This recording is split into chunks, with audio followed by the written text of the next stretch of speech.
संस्कृति episode 7 back to Kanpur. अगले दिन सूरज मेरे लिए रोशनी नहीं बल्कि घुटन भरी जिंदगी की शुरुआत लेकर आया था।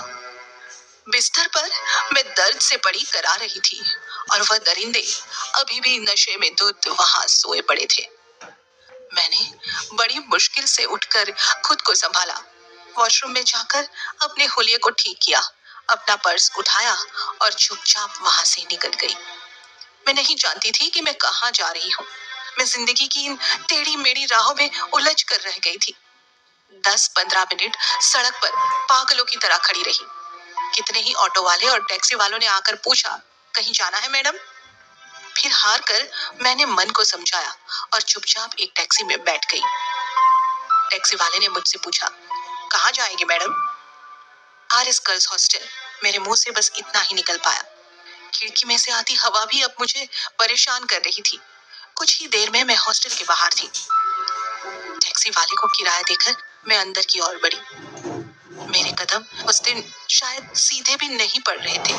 टेढ़ी मेढ़ी चाल चलते हुए मैं अपने कमरे की तरफ बढ़ गई। आती जाती लड़कियों की नजर मुझ पर टिकी हुई थी।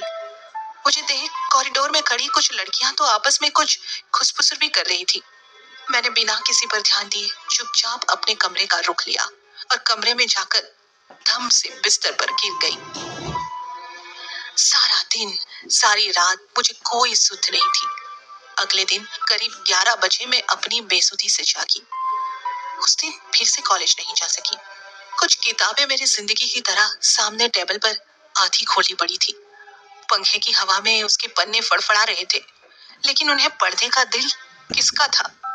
मैंने पर्स में से अपना कुछ सामान निकाला तो नजर उसी मोबाइल पर जा पड़ी जो अब स्विच ऑफ हो चुका था।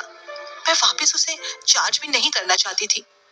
कबर्ड खोलकर कपड़ों की तह के बीच में मैंने उसे संभाल कर रख दिया और सोचा, बहुत हुआ, अब और नहीं। अब मैं केवल अपनी पढ़ाई पर ध्यान दूंगी।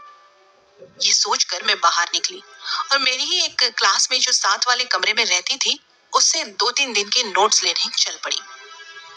उसकी रूममेट ने मुझे बताया, प्रिया तो कॉलेज गई हुई है, आएगी तो मैं तुम्हें बता दूंगी कि तुम आई थी। वैसे सुना है कि तुम्हारी रूममेट ने तुम्हारा रूम छोड़ दिया है। उसकी बात सुनकर अचानक मन सोचने लगा।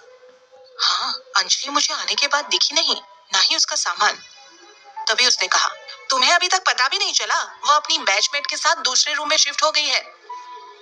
मन में हजारों सवाल थे, लेकिन मैं बिना कुछ पूछे उस कमरे से निकल गई। कॉरिडोर में खड़ी कुछ लड़कियां आपस में खुसर-बुसर कर रही थी। चाल चलन ठीक नहीं इसके। अंजलि ने भी इसका रूम छोड़ दिया है, कौन रहना चाहेगा ऐसी लड़की के साथ? कानों में सुनाई रही उस बातों को अनसुना कर मेरे कदम चुपचाप अपने कमरे की ओर बढ़ गए। अरे सुनो संस्कृति, पीछे से एक लड़की की आवाज आई, तुम्हारे लिए रिसेप्शन पे एक पार्सल आया है, कल शाम से वहीं पड़ा है, ले लेना। मेरे लिए पार्सल? मैंने रिसेप्शन से जाकर चुपचाप उस पार्सल को उठाया और आकर अपने कमरे में खोलने लगी। अंदर एक चिट्ठी के साथ बहुत ही बेहुदा नाइटवेयर था। मैंने चिट्ठी पढ़ी। क्या बात है, बिना कुछ कहे ही चली गई? फोन क्यों स्विच ऑफ है तुम्हारा? इसलिए फोन नहीं दिया कि स्विच ऑफ करके रखो। आज शाम चुपचाप चली आना उसी कमरे में, इंतजार करूंगा। तुम नहीं आई तो जानती हो ना। और हाँ, ये गिफ्ट साथ लेती आना। मन कुछ समझ नहीं पा रहा था।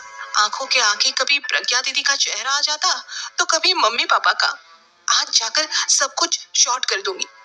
मेरे मम्मी पापा की छोटी सी गलती की इतनी बड़ी सजा तो नहीं हो सकती ना। कह दूंगी, बहुत हुई सजा, अब मुझे माफ करो, मैं जिंदगी में आगे बढ़ना चाहती हूँ। शाम को ठीक समय पर मैं होटल पहुंच गई। कमरे की डोरबेल बजाई तो आज अंदर मेरी बहन का पति नहीं बल्कि कोई और ही था, एक बूढ़ा आदमी। माफ कीजिएगा कहकर मैं वापस मुड़ गई। तभी उस आदमी ने मुझे रोककर कहा, संजय ने भेजा है ना तुम्हें? नाम सुनकर मैं चौंकी और वापस मुड़ी और मैंने पूछा, जी क्या वो अंदर है? जी नहीं, लेकिन वह आपसे बात करना चाहते हैं, कहकर उस बुजुर्ग आदमी ने मुझे अपना मोबाइल फोन पकड़ा दिया। हेलो, हाँ संस्कृति, तुम्हें कहा था ना अपने फोन को चार्ज करने के लिए। चलो कोई बात नहीं, सीधा अंदर जाओ। यह आदमी देख रही हो ना, मेरा बॉस है। कोई नौटंकी मत करना, उनको खुश करके भेजना, मेरे प्रमोशन का सवाल है। वरना तुम जानती ही हो। अब तो आंखों से आंसू भी सूख गए थे।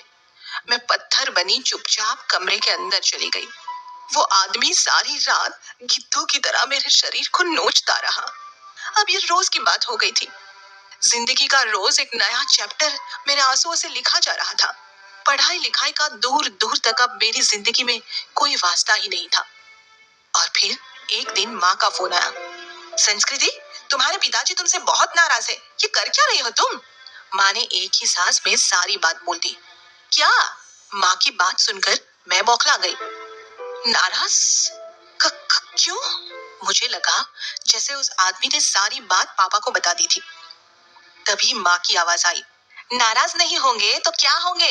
इसलिए तुम्हें इतनी दूर भेजा था पढ़ने के लिए। तुम्हारे कॉलेज से लेटर आया था। तुम्हारी अटेंडेंस शॉर्ट है। अगर ऐसा ही रहा ना तो तुम्हें इस बार एग्जाम में बैठने नहीं दिया जाएगा। पापा इतने नाराज हैं कि उन्होंने साफ साफ कह दिया है कि अब तुम वहां रहकर कोई पढ़ाई नहीं करने वाली। चुपचाप घर आ जाओ। आज माँ पापा की डांट सुनकर दिल बहुत खुश था। हाँ, घर ही लौटना चाहती थी मैं। जैसे कोई मन की मुराद मिल गई थी मुझे। मैं आ रही हूँ माँ, आ रही हूँ। अगले ही दिन मैंने अपना सारा सामान समेटा और कानपुर के लिए रवाना हो गई। लेकिन मेरी बदकिस्मती मुझे छोड़ने वाली कहाँ थी। वह भी चल दी मेरे साथ साथ। दीदी अपने पति के साथ मुझे स्टेशन तक छोड़ने आई।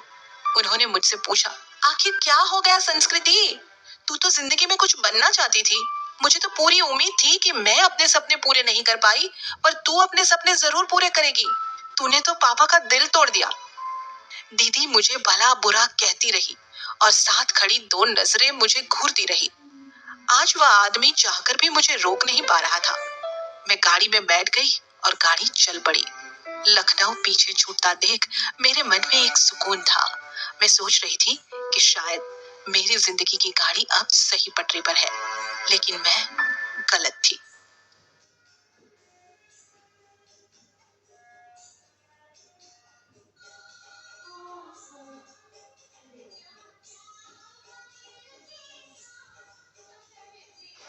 संस्कृति, एपिसोड 8, शादी। गाड़ी कानपुर पहुंच गई थी, लेकिन स्टेशन पर मुझे कोई भी लेने नहीं आया। ऐसा शायद पहली बार हुआ था। मैंने घर के लिए ऑटो लिया।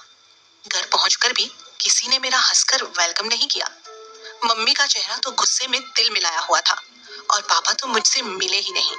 लेकिन फिर भी मेरे मन में एक सुकून था, एक तसल्ली थी घर लौटाने की। मैं चुपचाप जाकर अपने कमरे में बैठ गई। थोड़ी ही देर में माँ थाली में खाना लेकर मेरे कमरे में आई।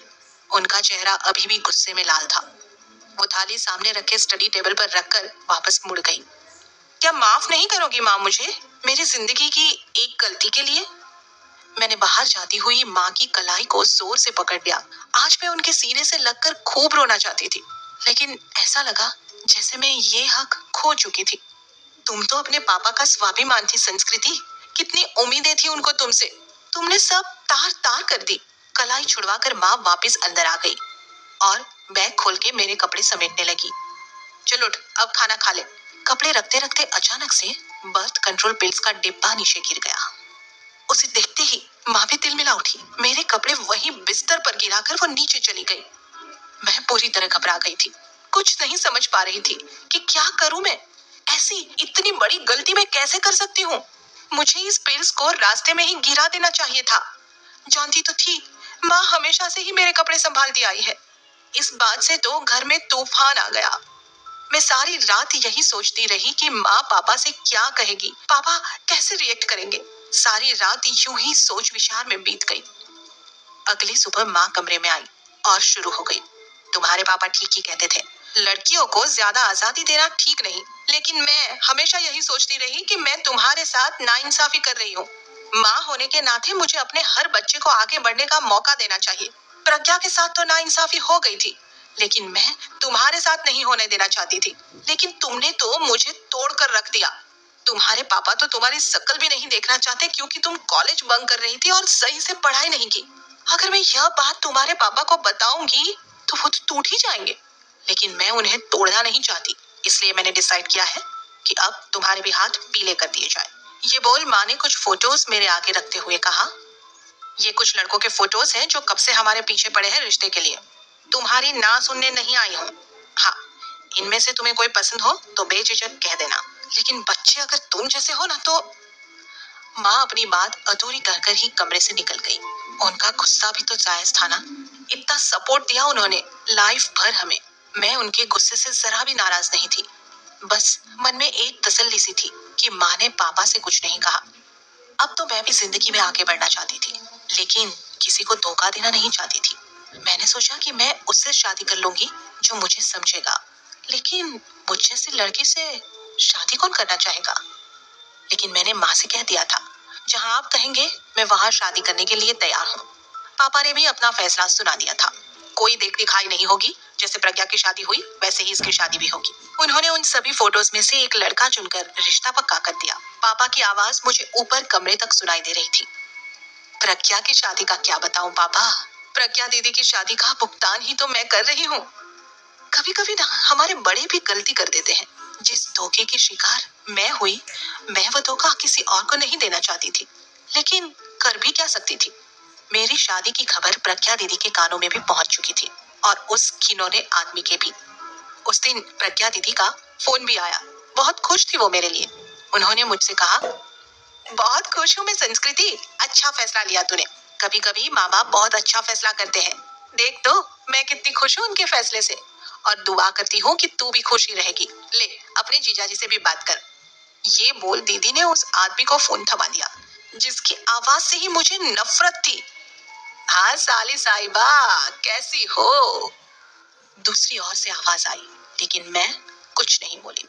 अरे प्रज्ञा, एक गिलास पानी तो लाना। बहाना कर उसने दीदी को बाहर भेज दिया और मुझसे बोला, साली साहिबा, ये मत समझना कि शादी कर कर आप किसी और की हो जाओगी। चुपचाप शादी से इनकार कर दीजिए। ये शादी वादी आपके लिए नहीं बनी।